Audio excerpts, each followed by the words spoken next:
Olá, tudo bem? Eu sou Fernando Rosenberg, mais uma vez, muito bem-vindos aqui ao podcast Direto ao Ponto, aqui pela 106,9. Um grande abraço a você, um grande abraço à sua família. Nós estamos sempre trazendo podcasts que sejam de interesse de todos para que a gente compreenda muitos fatores, muitos segmentos da sociedade. E nessa vez, mais uma vez, eu trago um tema que está muito, digamos assim, na superfície dos relacionamentos humanos, da mente humana, que é a psicologia. Hoje, infelizmente, o Brasil é um dos países que lideram, né, no ranking de depressão e uso de antidepressivos.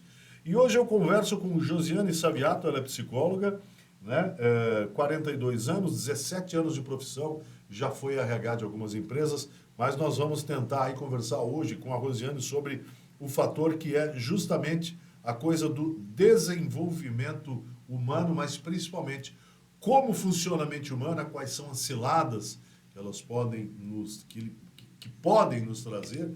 Esses e outros assuntos nós conversamos hoje aqui no Direto ao Ponto com Josiane Saviato. Josiane, bem-vinda. Fique à vontade. Me fala um pouquinho quem é a Josiane Saviato e como ela chegou no caminho da psicologia, no caminho, sei lá, podemos chamar de freudiano, assim. Então, comecei gostando muito do Freud, né? E queria ser psicanalista, mas aí foi tomando outros rumos e acabei virando terapeuta cognitivo-comportamental. Ok. Mas vamos falar um pouquinho aí como que, né, quais foram os caminhos que me levaram na psicologia. Como é que a Josiane, que era a Josiane criança, como é que a Josiane cresceu, quais foram os grandes Era uma desafios? criança bem espoleta, aprontei bastante. Eu, né, nasci aqui em Jaguaruna, fui uma criança que me diverti bastante, que aproveitei muito a infância, né? Sempre falo isso, assim, tive uma infância que aproveitei muito. Cresci aqui, estudei toda a minha, né, ensino médio na cidade de Jaguaruna e Tubarão, porque aqui é muito próximo a gente, né? Quando queria estudar de dia no ensino médio, não havia opção, ia para lá.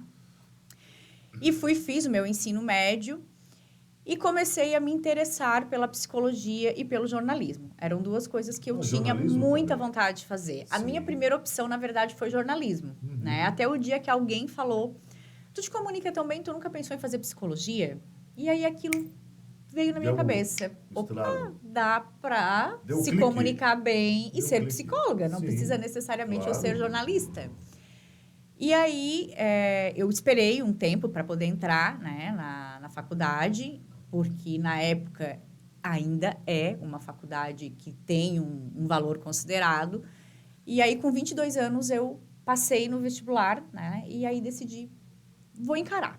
Né? Não tinha muitas condições, mas eu entrei na cara e na coragem. Vamos ver o que isso vai dar. Sempre fui muito comunicativa. Sempre gostei muito de estar com pessoas, né? Isso sempre foi muito meu. Eu sempre gostei de estar no meio de pessoas. Eu sempre fui uma pessoa sociável. Então, eu tinha esse lado muito positivo que me levava para esse lado em que eu queria muito trabalhar com palestras na época. Hoje eu faço palestras, né? Ah, que bacana. Algumas empresas me chamam, então participo muito de CIPAT, quando vou falar de saúde mental, e participo de algumas palestras. Ainda trabalho com alguns desenvolvimentos em algumas empresas, com questão de liderança, ainda faço isso, mas hoje já de uma forma mais reduzida. Ainda tenho um pouco de RH na veia ainda. E ao longo da minha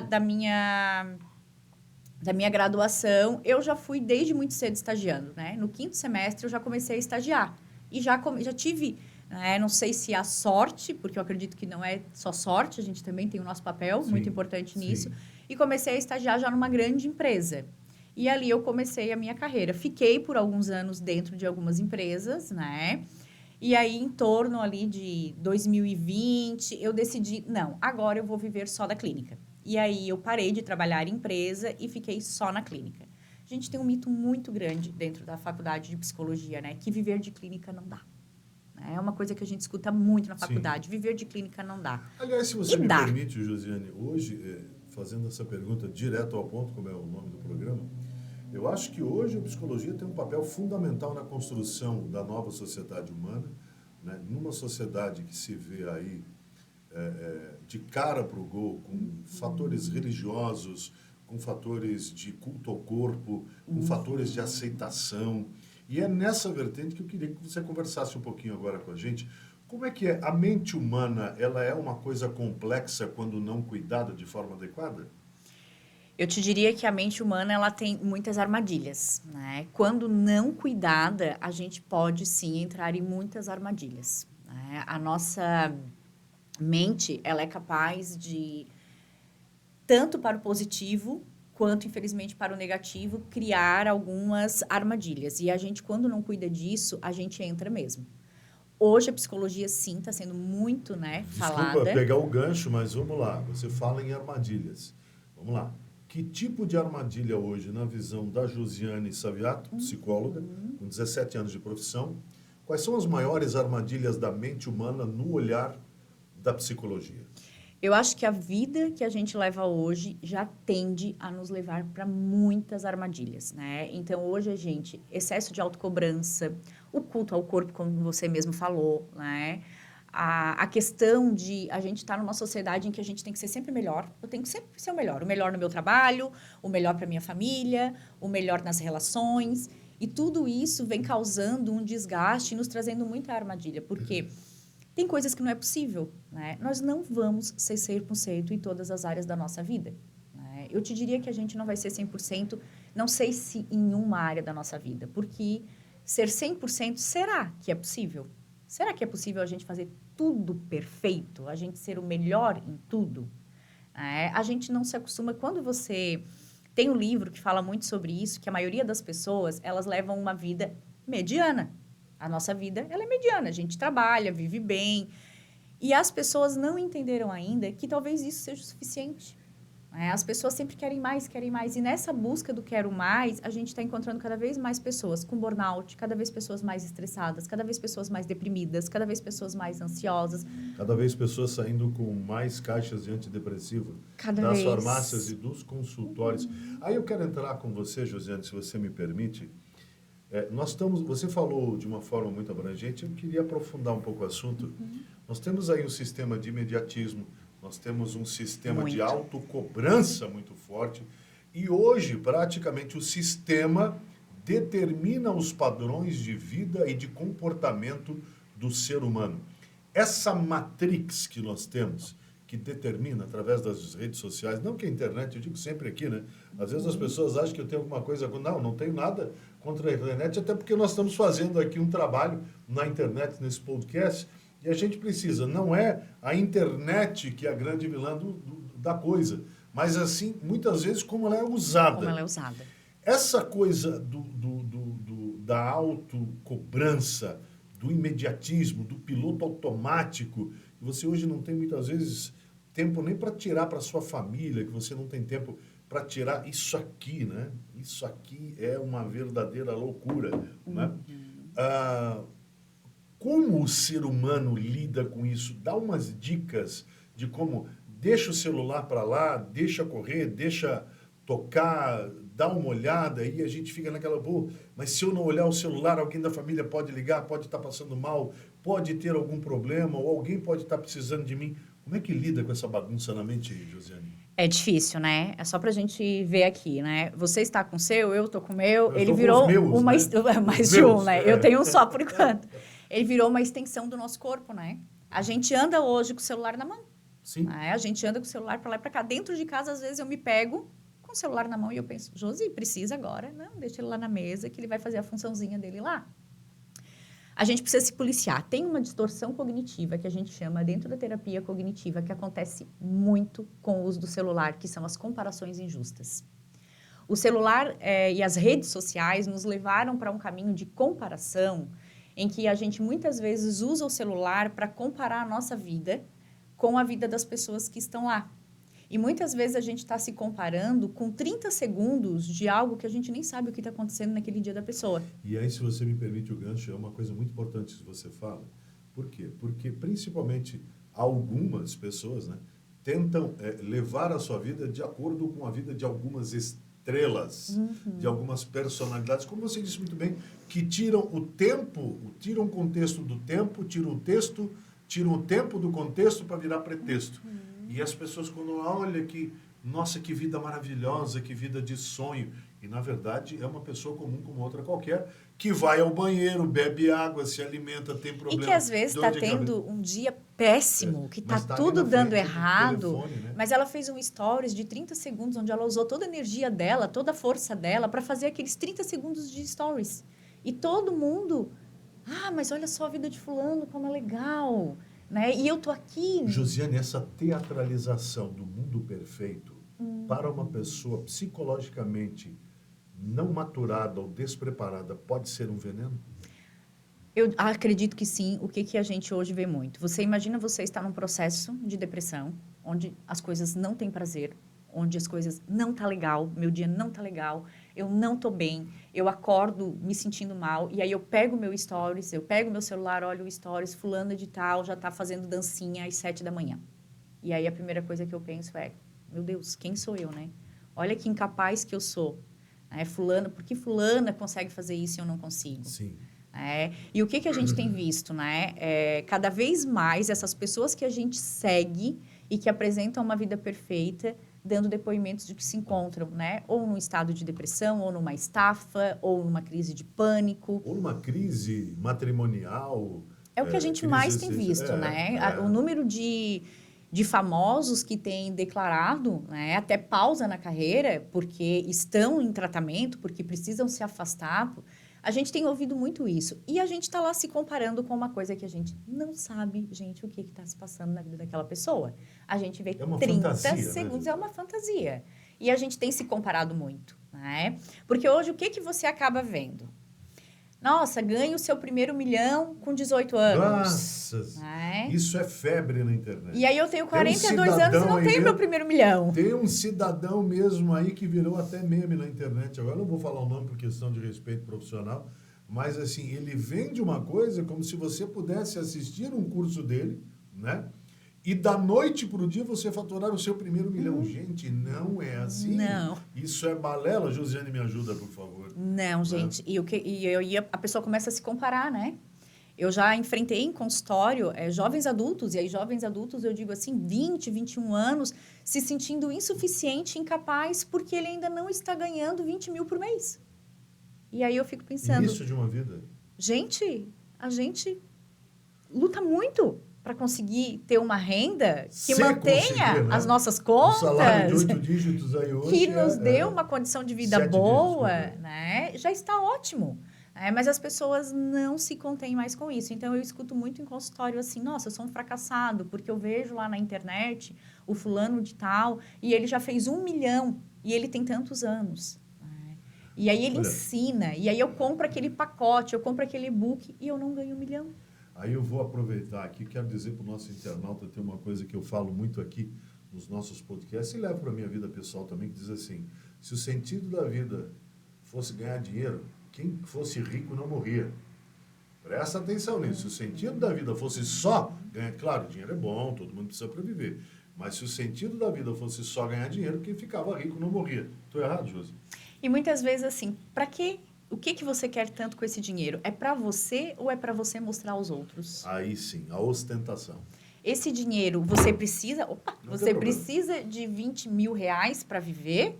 Ou você quer mostrar aos outros que você ganha 20 mil reais? A sua comparação é com os outros ou é com a sua vida, com a sua qualidade de vida? Josiane Saviato, pergunta direto ao ponto, vamos pular um pouquinho agora. Eu tenho conversado com outras pessoas que têm passado por aqui no podcast, no Direto ao Ponto. Nós temos aí também uma vertente, é um assunto agora um pouco até, digamos assim, difícil de a gente conversar, mas vamos mexer um pouco nesse ninho de vespa. Onde é que a manipulação religiosa de alguns, às vezes, acaba entrando nessa coisa também na mente das pessoas, tentando, de certa forma, fazer com que acreditem que tudo, às vezes, pode ter um preço. Manipulação de mentes, PNL, programação neurolinguística, e aquela coisa de lavagem cerebral de algumas, respeito a todas as religiões, mas qual é o perigo de ser extremamente radical em algumas coisas, em determinadas crenças religiosas? Eu penso que tudo que é radical não é saudável, né? É um assunto delicado. Mas você é uma profissional, tenho certeza, vai tirar de letra. Mas eu penso que tudo que é radical não é saudável. né? Tudo que eu levo à risca, não abro exceção, porque existem exceções na nossa vida, tudo Sim. isso não vai ser saudável. O que hoje eu vejo muito? Nós precisamos ter um lado espiritual. Isso é muito importante A para fé nossa faz saúde bem, né? mental. Faz bem a gente acreditar, faz bem a gente seguir algumas coisas, faz bem sim a gente ter o nosso tempo de manhã. Eu sou uma pessoa que eu gosto de tirar um tempo de manhã, ler alguma coisa, ouvir alguma coisa.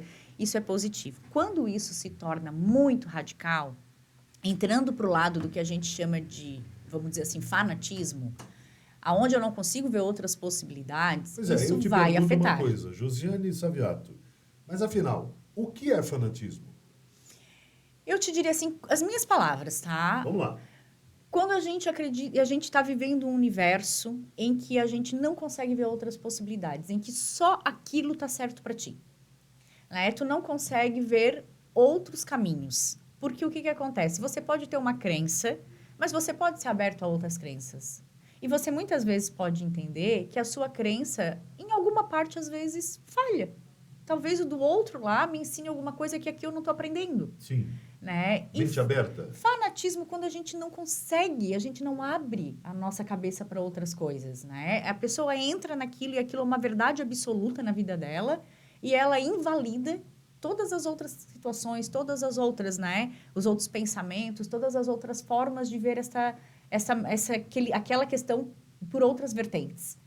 E hoje a gente vê uma briga na rede social sobre Nossa isso, Senhora. né? Muito, O meu muito, olhar é muito. mais importante que o do fulano. Então, eu fico tentando convencer com unhas e dentes que o meu tá melhor, que o meu é o O certo do que o famoso fulano. empurrar a goela abaixo, né? E, infelizmente, muita gente acredita. Agora, Josiane, eu queria que você falasse um pouquinho para a gente, que a gente pudesse fazer esse bate-papo aqui sobre isso. Onde é que está essa importância, por exemplo, quando determinadas situações ou determinadas... Como é que eu vou explicar isso? Determinados locais acabam fazendo quase lobotomias, lavagens cerebrais, né, tentando empurrar alguma coisa, às vezes em troca de dinheiro. É um assunto, eu não estou dando nome aqui, eu só estou falando que a gente vê demais aí, né? Como é que lida com isso? Até onde deve ir, né?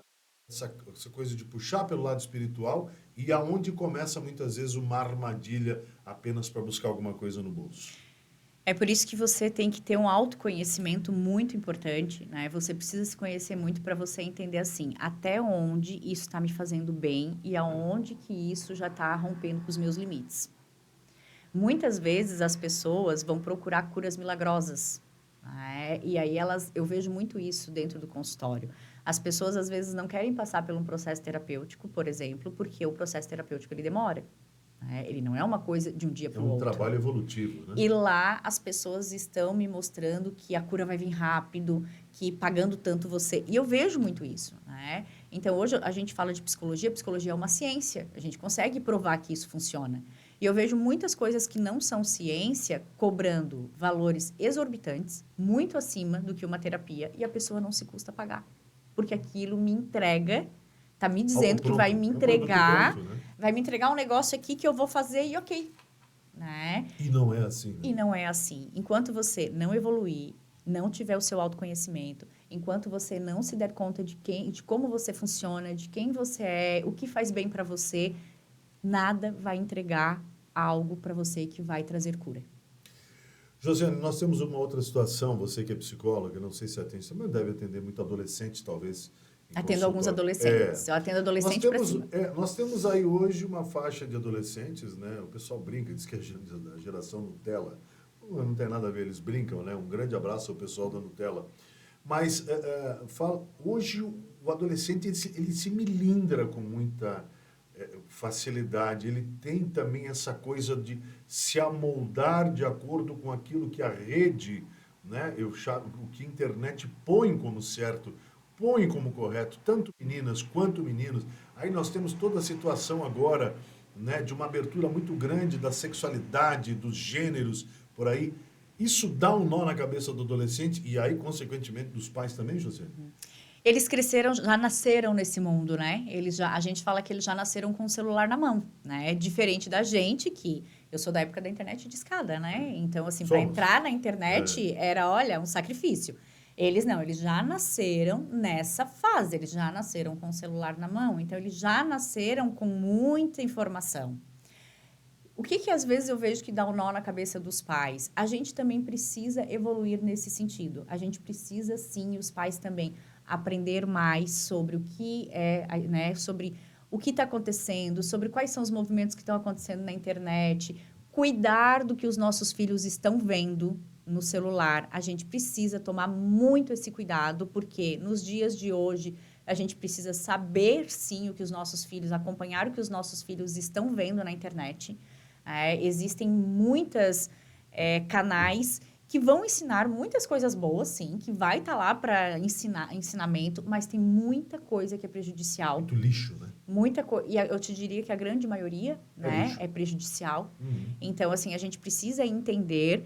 E essa geração, talvez seja uma geração que eu vejo um ponto muito positivo. Eles estão crescendo com algo que nós não crescemos, que é aprender a falar um pouco mais sobre o que se sente. Mas, ao mesmo tempo, isso. eles também estão se fechando. Você fala diretamente sobre o quê? De sentimentos? De sentimento. Eles estão aprendendo a falar mais, né? Sobre o que incomoda, sobre ir para terapia, por exemplo. Hoje a gente vê adolescentes na terapia, a gente não via isso há 20 anos atrás. 20 anos atrás, a terapia era vara de marmelo, né? Então, a gente vê muito isso. Por favor, eu estou falando aqui que era. Muita gente conheceu a primeira vara da infância e da juventude através da mão do pai e da mãe, né? Que era a vara de marmelo. E hoje a gente vê muito isso, né? E os pais tentando, mas ainda, em alguns momentos, precisa correr atrás de mais informação, sim. Né? Às vezes fazer uma orientação parental, às vezes os pais realmente irem... a escola proporcionou uma palestra para falar de um tema. Muitas vezes eu vejo o pai, não tem tempo. É importantíssimo estar lá, entender dessa geração. Né? Eu trabalho dentro das empresas e às vezes eu escuto muito assim.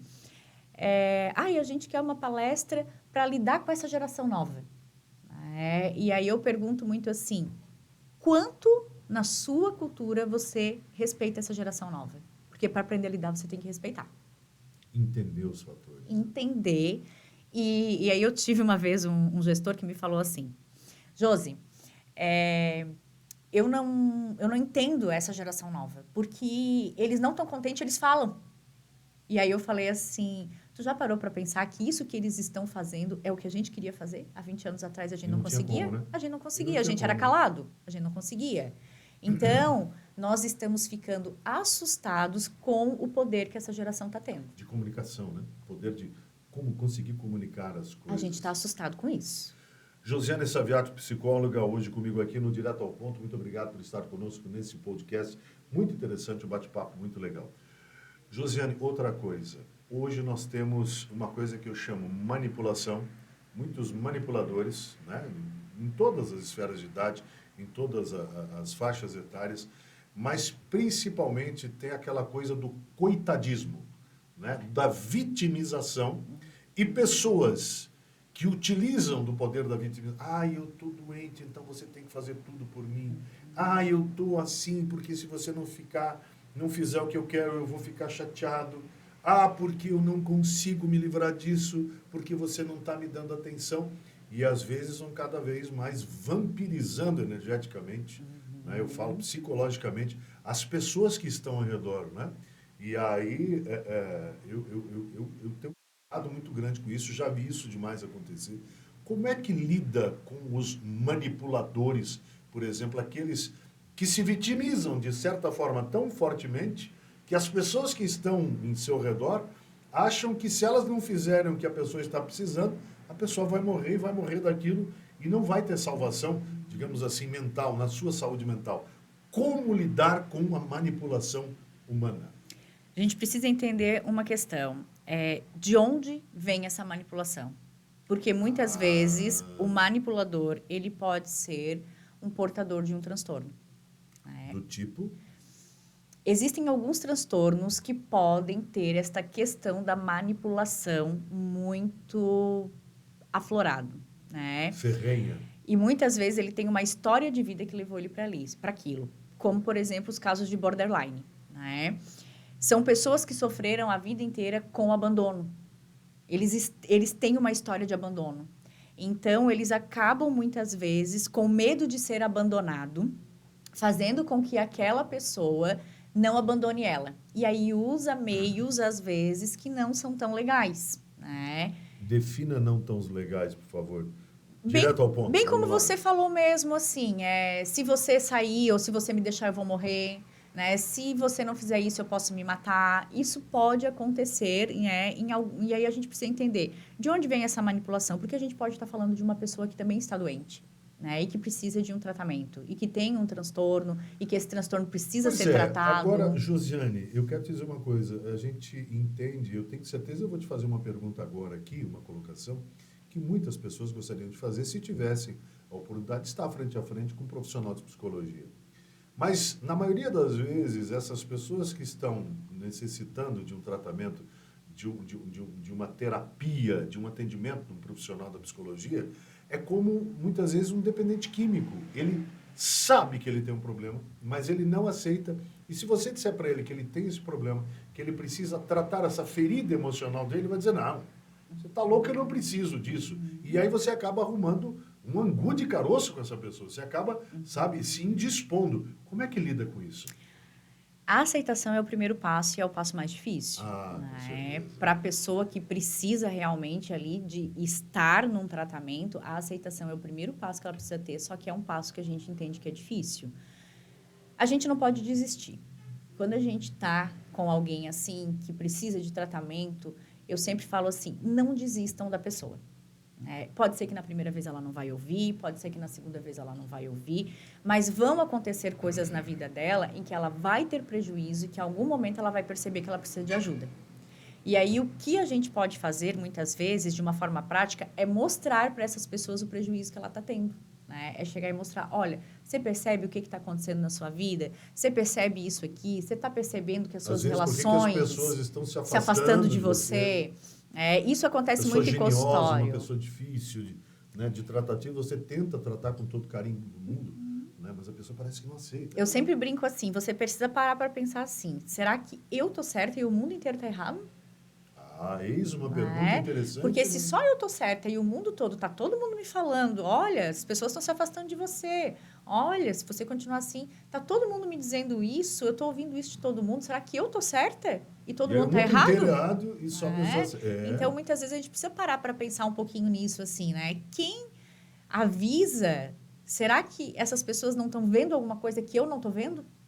Talvez elas estejam vendo alguma coisa que eu não tô percebendo em mim. Então, sempre faz essa proporção, sempre para pensar.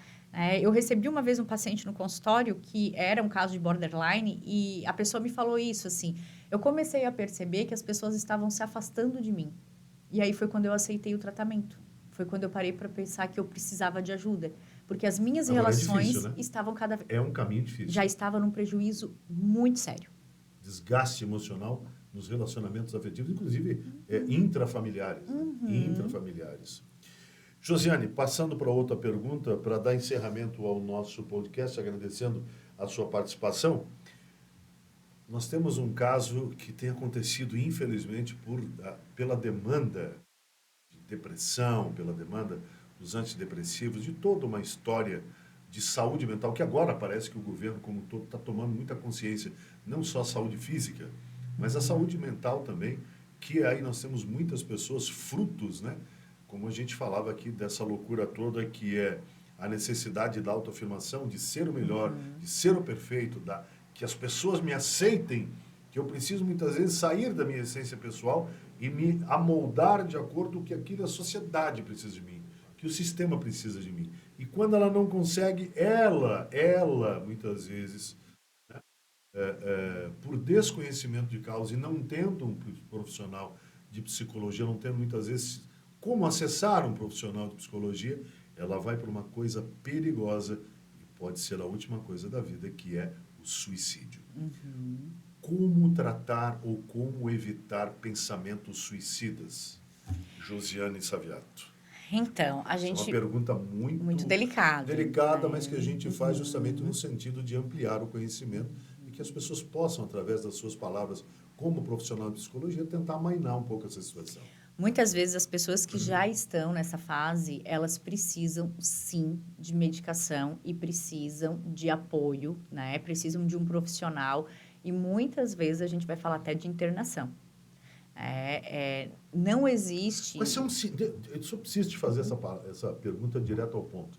O suicida, ele tem alguns sinais padrões? Um sinal padrão que ele começa a dar para que as pessoas fiquem antenadas nisso? Vou pedir para você falando. Tem alguns sinais que a gente pode ficar atento. Vamos e quem lá. tem que ficar atento a isso muitas vezes são os familiares, Aham. né?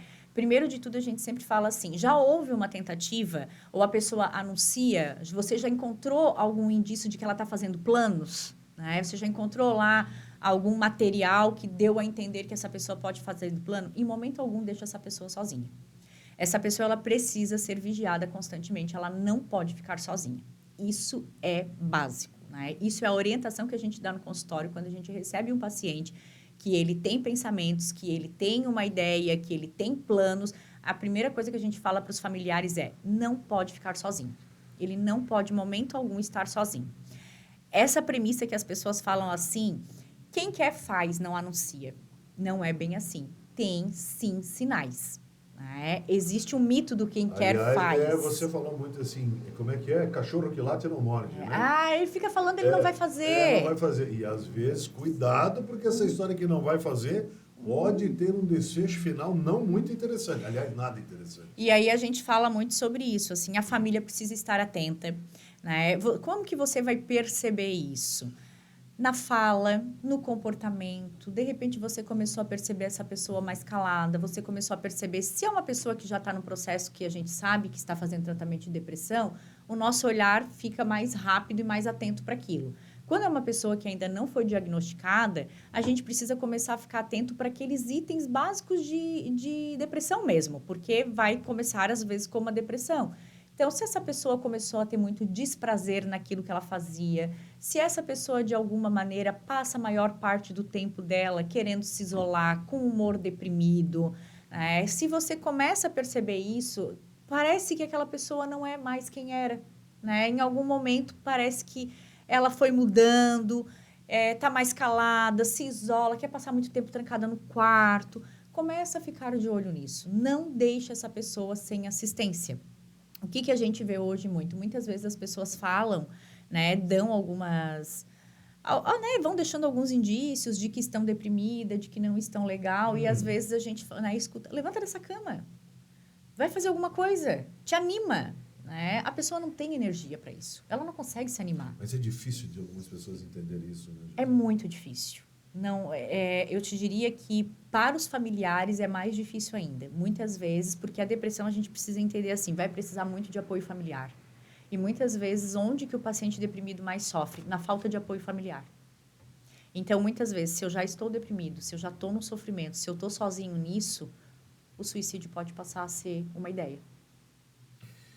É uma situação complicada que a gente está falando aqui, que é justamente de pessoas extremamente depressivas que podem tentar aí um suicídio.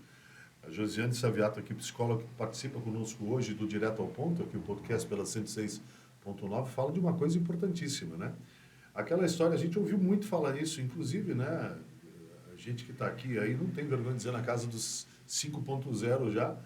Antigamente, muita gente, pessoal, antigamente não, até hoje falam, né? Ah, não, cachorro que late não morde, quem muito anuncia não faz. Cuidado, cuidado, nós estamos tendo aqui uma conversa muito franca com uma profissional de psicologia que atua 17 anos com a mente humana. E ela diz, não é bem assim, precisa tomar cuidado, precisa buscar saber o que está acontecendo. E detalhe, nunca deixar sozinho, tem que prestar atenção, né, e ficar extremamente ligado naquilo que está acontecendo, para que as pessoas não tenham um desfecho final. Josiane, eu queria que você fizesse só um fechamento, agradecendo já a tua participação nesse podcast aqui no Direto ao Ponto, mas eu queria que você reforçasse, por gentileza, a história de tomar muito cuidado com os sinais de suicídio e com os sinais de depressão. Quais são os sinais típicos, padrão de depressão ou depressão profunda, né? Da não autoaceitação, e dos sinais padrão que são do suicídio. Queria que você batesse em cima dessa tecla, por gentileza, olhando para aquela câmera. O que a gente encontra de, né, que assim, que eu diria que tem 2 sintomas da depressão que são muito importantes. É o humor deprimido, se a pessoa começa a ficar com humor deprimido a maior parte do tempo, a maioria dos dias dela, e perda de interesse naquilo que ela gostava. Então, de alguma maneira, ela começa a não ter mais prazer em coisas que ela gostava muito de fazer. Então, às vezes, ela começa, não quero mais ir para o trabalho, não tem vontade de ir nos encontros de família, não quer mais sair para ir em lugares que ela gostava muito. A gente começa a ficar atento a esses 2 sinais que são os mais, né, importantes e que são, assim, os característicos. Mas junto vai ter falta de energia, essa pessoa não consegue mais fazer algumas coisas, né? Então, a gente até fala muito, e isso é muito importante no tratamento. A gente precisa ter muito cuidado quando tem um pensamento, né? Quando tem uma ideação suicida e ele está em tratamento medicamentoso. Então, o que que acontece? Quando ele está com muita falta de energia, ele às vezes não consegue fazer a sua ideia, não consegue botar em prática uma tentativa de suicídio. Mas quando ele toma medicação e ele dá uma melhorada e ele começa a ter muita energia, a gente começa também a ter que ficar atento ainda assim, porque nessa virada, quando ele começa a ter muita energia, pode ser que aí ele venha a executar aquele plano que ele está pensando. Então, é algo que precisa de um tempo grande para a gente estar acompanhando, né? Você vai continuar acompanhando esse paciente por um bom tempo. Depressão nem sempre vai ter pensamentos suicidas. Em alguns casos vai ter, em alguns não. Tem pacientes que estão deprimidos e que nem em momento algum tiveram pensamentos suicidas e tem pacientes que têm. Esses pacientes são os pacientes que a gente precisa estar atento. Dentro da terapia, a primeira coisa que a gente faz é acompanhar esse paciente de uma maneira mais próxima junto com os familiares. Em alguns casos, precisa às vezes até de internação. Fiquem muito atentos àquilo que as pessoas falam assim: ah, tá fazendo só para chamar atenção. Já tentou uma vez e não conseguiu. Né? E aí as pessoas às vezes se relaxam, né? Ah, não, ele só fica falando, é só ameaça. Tentou uma vez, não conseguiu, pode ser que na próxima vez ele consiga. Né? E aí não vai ter volta.